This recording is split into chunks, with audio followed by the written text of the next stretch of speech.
अगर संवेदनशील है तो उसको मौत किसी की हुई हो, चाहे पुलिस की गोली से हुई हो या व्यक्तिगत गोली से हुई हो, गोली गोली है, हत्या हत्या है और हत्या को कोई भी समर्थन नहीं कर सकता है। अगर वो ऐसा किए हैं, न्यायपालिका ने सजा दी है, न्यायपालिका पर कोई प्रश्नवाचक चिन्ह नहीं लगाया जा सकता है।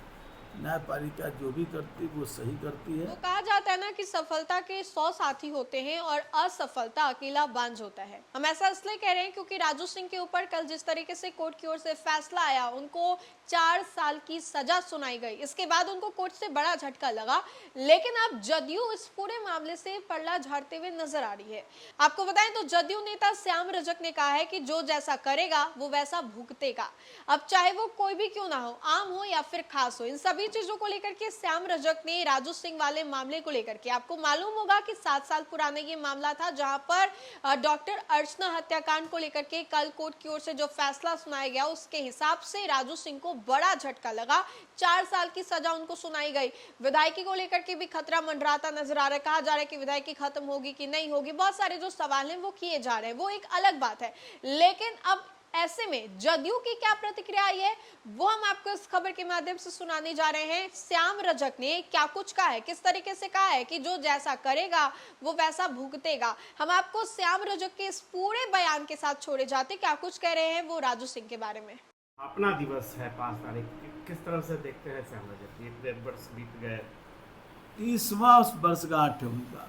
नेता विहीन नेता विदेश में गुलछर्रे उड़ाने गए हैं और कार्यकर्ता यहाँ जश्न मना रहे हैं अनमने ढंग से, क्योंकि न उनके पास कोई विजन है, न कोई विचार है, न कोई नेता का कोई अनुभव है और न कोई नेता का नियत है।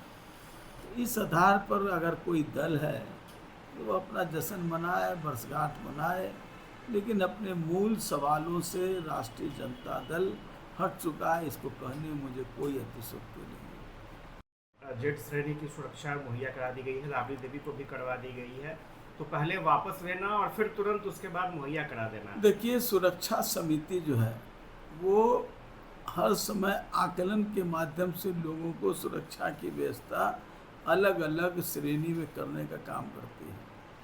अब सुरक्षा समिति पर कोई हम प्रश्नवाचक चिन्ह नहीं कर सकते हैं, क्योंकि सुरक्षा समिति आकलन करती है और आकलन के समय में कभी हटाती है कभी रखती है।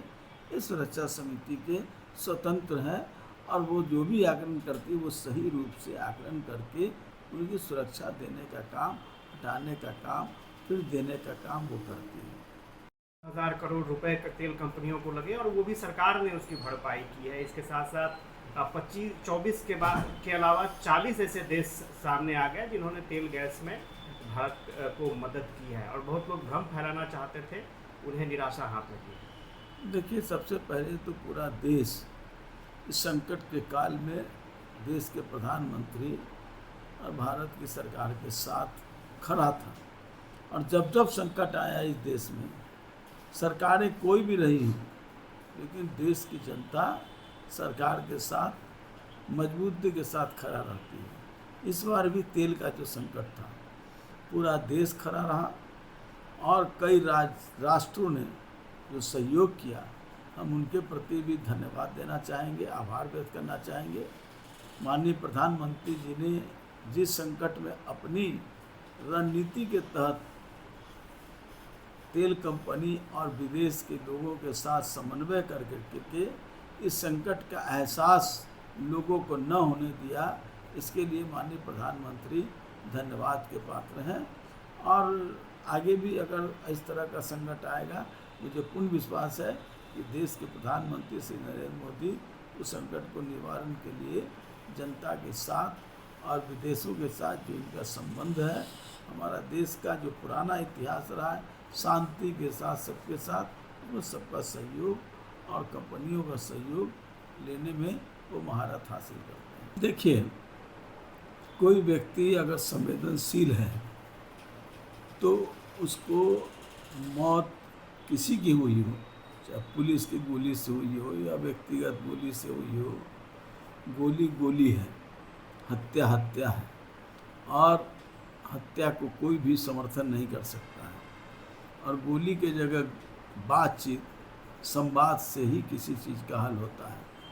लेकिन संवेदनशील जो व्यक्ति होते हैं, अति संवेदनशील जो व्यक्ति होते हैं, वो तो इन चीज़ों पर बहुत ही मार्मिक और मर्माहत होते हैं। उस मर्माहत को संवाद के माध्यम से उसको कुछ कम करना चाहते हैं, तो बहुत ही स्वागत योग्य है, उनको जाना चाहिए। लेकिन इस राज्य में और भी हत्याएं हुई है, खास करके दलित वर्ग के लोगों की ज़्यादा हत्या हुई है। महिलाएं हैं, लड़कियां हैं, उनकी भी कुछ कुछ हत्याएं हुई है। तो संवेदना का कोई अलग अलग नहीं देखा जाता, संवेदना संवेदना होता है। वहाँ जाए, स्वागत है, अच्छा बात है, लेकिन उन गरीबों को भी उन्हें उन लोगों को देखना चाहिए और उनके बीच भी जा करके उनके बीच मातम परोसी करना चाहिए और उनकी भी जो सही समस्या है उसका समाधान सरकार के माध्यम से कराना चाहिए। देखिए, जो जैसा करेगा वैसा भरेगा, सीधी सी बात है। अगर वो ऐसा किए हैं, न्यायपालिका ने सजा दी है, न्यायपालिका पर कोई प्रश्नवाचक चिन्ह नहीं लगाया जा सकता है। न्यायपालिका जो भी करती वो सही करती है और जो गलत काम है वो गलत है, उसको कोई समर्थन नहीं करेगा।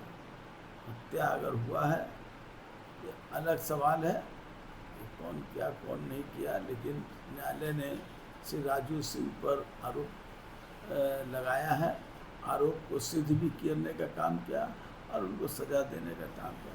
तो न्यायपालिका के सवालों को टिप्पणी करना मेरे जैसे व्यक्ति के लिए बहुत ही औचित नहीं है। अच्छा, उनकी ये दलील थी कि वो जनप्रतिनिधि हैं, लंबा उनका राजनीतिक करियर रहा है, लेकिन हॉर्स फायरिंग का ये मामला था, सामने आया था और उसमें इस तरह की इंसिडेंट हुई थी। देखिए, सारी चीज़ें न्यायपालिका में उनके अपने पक्ष देना चाहिए था या दिए भी होंगे, और न्यायपालिका उन तथ्यों के आधार पर उन चीज़ों का आकलन करती है, जांच करवाती है और जांच और तथ्य के आधार पर ही निर्णय लेती है।